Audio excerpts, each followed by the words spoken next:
आम आदमी पार्टी के काम जिस तरह से आगे बढ़ रहे हैं और दिल्ली में आम आदमी पार्टी की इमेज, आम आदमी पार्टी की सरकार की इमेज एक ऐसे केजरीवाल मॉडल ऑफ गवर्नेंस के रूप में उभरी है जिसका पहला बड़ा असर पंजाब में देखने को मिला और पंजाब में भी एक प्रचंड बहुमत की सरकार बनी। और अब दिल्ली और पंजाब में आम आदमी पार्टी की सरकारों के जो काम पूरे देश में दिखाई दे रहे हैं, तो उसको देख के पूरे देश में एक नई ऊर्जा जग रही है। अरविंद केजरीवाल जी, आम आदमी पार्टी के कन्वीनर ने जब पंजाब का रिजल्ट आया था तो उस दिन देश भर के लोगों का आह्वान किया था कि जहाँ जहाँ देश के लिए लोग कुछ करना चाहते हैं, जहाँ भी लोगों के मन में यह है कि राजनीतिक पार्टियों ने एजुकेशन में काम नहीं किया, हेल्थ पे काम नहीं किया, रोज़गार पे काम नहीं किया, वेलफेयर पे काम नहीं किया, लोगों के डेवलपमेंट पे काम नहीं किया, वहाँ वहाँ लोग आगे आएँ और खुद उन कामों को आगे करने के लिए आम आदमी पार्टी ज्वाइन करें। तो उसकी लहर अब पूरे देश में चली है और मुझे बहुत खुशी हो रही है बताते हुए कि साउथ में भी अब इसकी चर्चा हो रही है।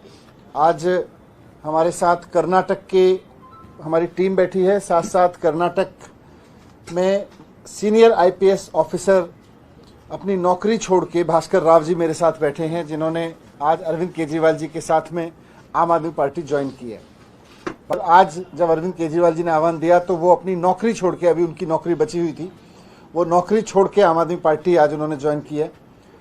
वर्तमान में अभी नौकरी छोड़ने से ठीक पहले कर्नाटक में बेंगलोर के पुलिस कमिश्नर थे, वहाँ कोविड के दौरान भी पुलिस कमिश्नर रहे लगातार।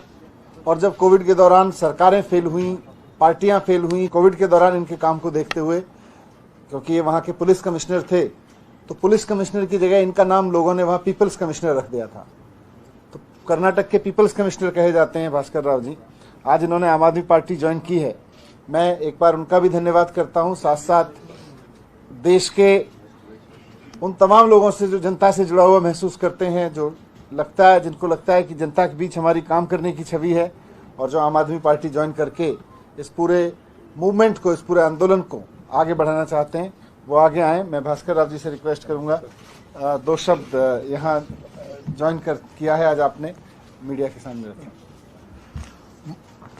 ಮೊಟ್ಟ ಮೊದಲನೇದಾಗಿ ಎಲ್ಲರಿಗೂ ನಮಸ್ಕಾರ. ಕರ್ನಾಟಕದಿಂದ ಬಂದು ತಮ್ಮೆಲ್ಲರಿಗೂ ನಾನು ನಮಸ್ಕಾರವನ್ನು ಹೇಳ್ತಾ ಇದ್ದೀನಿ.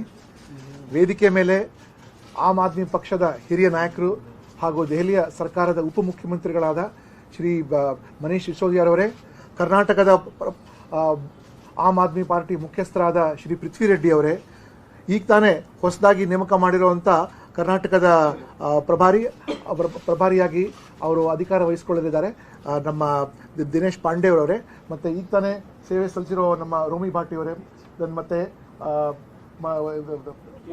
ಮೋಹನ್ ದಾಸರಿ ಅವರೇ, ಮತ್ತು ಬೆಳಗಾಂ ಜಿಲ್ಲೆಯಿಂದ ಬಂದಂಥ ರಾಜೀವ್ ಟೋಪಣ್ಣವರವರೇ, ಮತ್ತು ವಿಜಯ್ ಶಾಸ್ತ್ರಿ ಮಠ್ ಅವರೇ, ಇವರೆಲ್ಲರೂ ಕರ್ಕೊಂಡು ನಾನು ಇವತ್ತು ದೆಹಲಿಗೆ ಬಂದಿದ್ದೀನಿ। कन्नड़ में प्रारंभ करने के बाद में मैं आप लोगों को हिंदी में आगे बताऊंगा कि मैं दिल्ली में हालांकि नौकरी नहीं की है, मैंने 32 साल में पुलिस की नौकरी कर चुका हूं, 1 साल लेक्चरर रह चुका हूं, 1 साल आर्मी में भी काम कर चुका हूं। और जब भी दिल्ली आया करता था, दिल्ली के परिवर्तन, यहाँ से जो बदलाव होता था बहुत करीब से मैं देखा, क्योंकि मेरे बहुत सारे बैचमेट यहाँ हैं। और एक दिन अब मेरा टैक्सी ड्राइवर जो है या ड्राइवर अपने मुझे बताया कि दिल्ली के स्कूल में जो बदलाव वो दिखाने के लिए मुझे वो एक स्कूल लेकर गया, और स्कूल में ऐसी बदलाव देखने को मुझे विश्वास नहीं हुआ कि सरकारी स्कूल ऐसा हो सकता है करके। और मैं कम से कम 3-4 घंटा वहाँ बिताने के बाद में वहाँ से स्कूल के लोगों ने मुझे आम आदमी क्लिनिक भी दिखाया, वहाँ पर आम आदमी क्लिनिक भी दिखाया मुझे। मतलब आम आदमी को, कॉमन पर्सन देश में जो है, उसको सबसे अहम ज़रूरत है एजुकेशन और health and a sense of security. वो जो है श्रीमान श्री केजरीवाल साहब के नेतृत्व में बहुत अच्छी तरह से मैं देखा हूँ। केजरीवाल साहब भी आसानी से यहाँ नहीं आए, बड़े मुश्किल के पद पकड़ के उन्होंने आया है, और कितने संघर्षों का सामना करते हुए वो यहाँ आए हैं। उनके जीवन चरित्र से मैं अत्यंत प्रभावित हूँ। और आम आदमी पार्टी जो है पॉलिटिक्स का लैंडस्केप ही चेंज कर दिया. It is not just one of the another competition in red competition. It is blue competition which has changed the entire landscape of politics is concern. जहां भी हमने देखा कि केजरीवाल साहब बात करते हैं वो हमेशा प्रगति, स्वच्छ एडमिनिस्ट्रेशन और डिसेंट्रलाइजेशन, ये सब चीज़ देखते हुए पंजाब के लोग भी प्रभावित होकर उनको बहुत बड़ा बहुमत दिया है. और जनसामान्य कर्नाटक में जो आम आदमी है वो भी चाह रहा है कि कुछ बदलाव आए, क्योंकि ट्रेडिशनल पार्टीज को देख चुके हैं वो लोग. हमेशा सिचुएशन तो वही रहता है, लेकिन लोग बदलते हैं लेकिन व्यवस्था नहीं बदलती है. लेकिन ये पार्टी जो है व्यवस्था को में जो बदलाव लाया है, जैसे कि एजुकेशन में मनीष सिसोदिया जी का बहुत बड़ा योगदान रहा है और अंतर्राष्ट्रीय तौर पर भी इसकी प्रशंसा आ चुकी है. सो ऐसी तरह की गवर्नेंस जो है सारे हिंदुस्तान में चाहिए.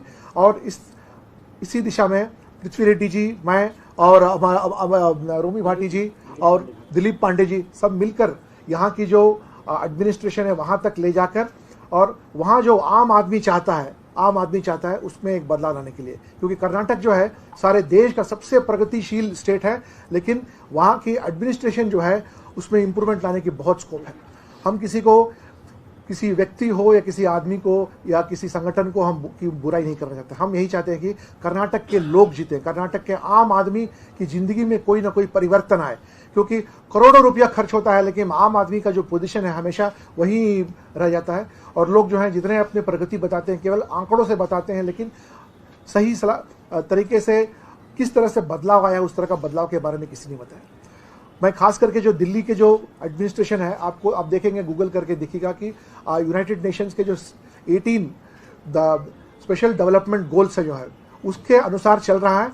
और मैं भी यूनाइटेड नेशंस में 1.5 साल नौकरी की है, मैंने कोसोवो में नौकरी की है. मैं देखा कि अंतर्राष्ट्रीय तौर पर कितनी प्रगति हुई है. क्यों हमारे यहाँ नहीं प्रगति है? कर्नाटक में किस चीज़ की कमी है? सब चीज़ हमारे यहाँ भगवान ने पूरी तरह से दिया है. पानी दिया है, अच्छी वातावरण दिया है, लेकिन नायकत्व, लीडरशिप की कमी थी, खास करके क्लीन लीडरशिप की कमी.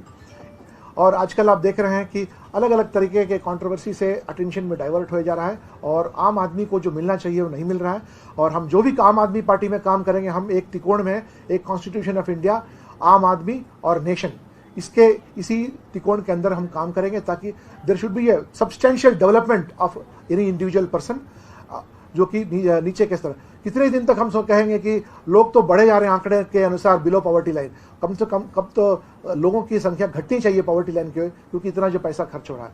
और सबसे बड़ी जो प्रॉब्लम कर्नाटक में है, लोगों को सरकार पर विश्वास उठ गया है. They have started feeling very isolated and they are going away from the government. We need to bring government closer to people, government closer to their doorstep. जैसे दिल्ली में सरकार जो है आपके घर तक पहुंचती है और सेवाएं आपको घर पर उपलब्ध कराती है, जबकि एक प्राइवेट कंपनी अमेजॉन हो या फ्लिपकार्ट हो जब कर सकती है, हम क्यों नहीं कर सकते हैं ये काम. तो इसी दौरान, और दूसरी बात यह है कि करप्शन जो बहुत बड़ी तरह से वहाँ बढ़ गई है. और सामान्यतः no government officer wants to be corrupt, everybody wants to be honest. जैसे ऊपर का एडमिनिस्ट्रेशन रहता है उसी के अनुसार चलना पड़ता है. सो ये सब चीज़ देखते हुए और इतने लंबे सर्विस में मुझे बहुत अच्छी तरह से तीनों पार्टियों को अंदर बाहर, पार्टी का कल्चर, पार्टी के लोगों को और ये सब को बहुत अच्छी तरह से देखने के बाद मुझे यही लगा कि अरविंद केजरीवाल जी का जो मॉडल ऑफ लीडरशिप है वो केवल दिल्ली के लिए ही सीमित नहीं होना चाहिए. अभी तो पंजाब तक जा चुका है, अब नेताजी कल गुजरात भी गए थे और इसको कर्नाटक तक लेके आना है. और कर्नाटक के 6,600 ग्राम पंचायत से लेके विधानसभा तक बदलाव लाने की निष्ठा हमारे मन में है. और संगठन भी है, लोग भी हैं, और जिन जिन लोगों को क्लीन एडमिनिस्ट्रेशन, प्रेडिक्टेबल एडमिनिस्ट्रेशन और ट्रांसपेरेंट एडमिनिस्ट्रेशन जो चाहते हैं, उनके लिए आम आदमी पार्टी ही एक अच्छी सरकार वहाँ दे सकती है. क्योंकि पिछले 7 साल में इतनी यहाँ कामें हुई, लेकिन यहाँ किसी भी तरह का कोई ये स्कैंडल हो इत्यादि कहीं कुछ नहीं पहुँचा. और लोगों को सबसे पहले चाहिए इज्जत. जब लोगों को इज्जत मिलता है तो इज्जत से, अगर आप इज्जत देंगे तो लोग अपना भरपूर कोऑपरेशन आपको हमेशा देते रहेंगे. और आने वाले दिनों में माननीय श्री अरविंद केजरीवाल जी, सिसोदिया जी और हमारे पक्ष के जो वरिष्ठ नायक हैं, उनके अनुसार हम कर्नाटक में भी एक बदलाव लाने की एक बहुत बड़ी लहर लेके आएंगे. क्योंकि